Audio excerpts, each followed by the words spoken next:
You see, in the New Testament, there are two lives that are described in greater extent than anybody else's. One is Jesus in the Gospels, and the other is Paul in the Acts of the Apostles and in most of the epistles. At least 13 of the epistles are written by him. And we get a lot of understanding of his life. Of course, Jesus' life is perfect.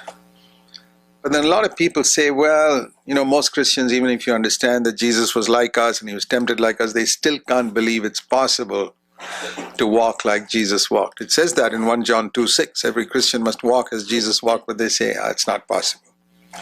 What about Paul? Do you believe at least he was a human being like you? I think that's the reason why God's also given Paul, for people who can't rise up to have faith that I can walk like Jesus. I'd say, can you at least walk like Paul walked? I mean, if you believe that Jesus was not like you, do you believe Paul was like you? Paul was not born of a virgin. He was born like you and me. And he was a pretty rotten sinner in the sense he opposed Christians for 30 years.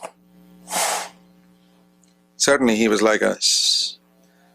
But look at the life he came to when he met Christ and was filled with the Holy Spirit. He was radical from day one. He was radically against Christ from the beginning. See, that was the secret of his life. Paul was a student in a Jewish Bible college in Jerusalem, run by a professor called Gamaliel. And he taught them the law, which said in the book of Deuteronomy 13 that if anybody comes to you and teaches you to worship another god, you must kill him. It was a law. Even if he does signs and wonders, if that prophet does some signs and wonders, but he leads you to worship another god, kill him. And Paul spent years studying this under Gamaliel. And here was this prophet from Nazareth who was doing signs and wonders and teaching people that that he was God. You couldn't think of anything more blasphemous than that. And people were falling down and worshiping him, and he was accepting it. Paul was convinced this falls under the category of Deuteronomy 13. He's got to be killed. His followers have got to be killed, and spreading. This religion is spreading. Now his professor, Gamaliel, you read about him in Acts chapter 5. When he heard that Christianity was spreading, you know what he said? If it is of God, you won't be able to overthrow it. You may be found fighting against God. Now, you see how his attitude was, well, I'm not so sure. But his student, Paul, said, I'm absolutely sure. There's no doubt this is something that's got to be destroyed. Paul was like a ship going full speed in the wrong direction.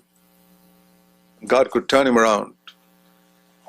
Gamaliel was like a sort of a ship, stationary. It's easier to turn a ship around when it's going full speed in the wrong direction than when it's stationary. I've been on ships for years, and I tell you, you cannot turn a ship around when it's stationary. You can try as much as you like. A ship going full speed in the wrong direction, in a moment it's around the other way. That's why Gamaliel died as a Jew. I don't know where he went, probably to hell. Because of this moderate attitude to Christianity. We don't know whether this is the truth. Let's not take it too seriously. Let's not fight with them. We don't know whether Hinduism is true or Buddhism is true or Christianity is true. We don't know whether Roman Catholicism is true or Protestantism or Pentecostalism. We don't know whether this little group that meets here in this building, that's true, or some other big church is true. We don't know. This attitude ends up with a whole lot of Christians exactly like Gamaliel. And there are others like Paul who are determined at any cost to find the truth. They may be completely wrong, but God will turn them around. Because God's looking for people who are wholehearted.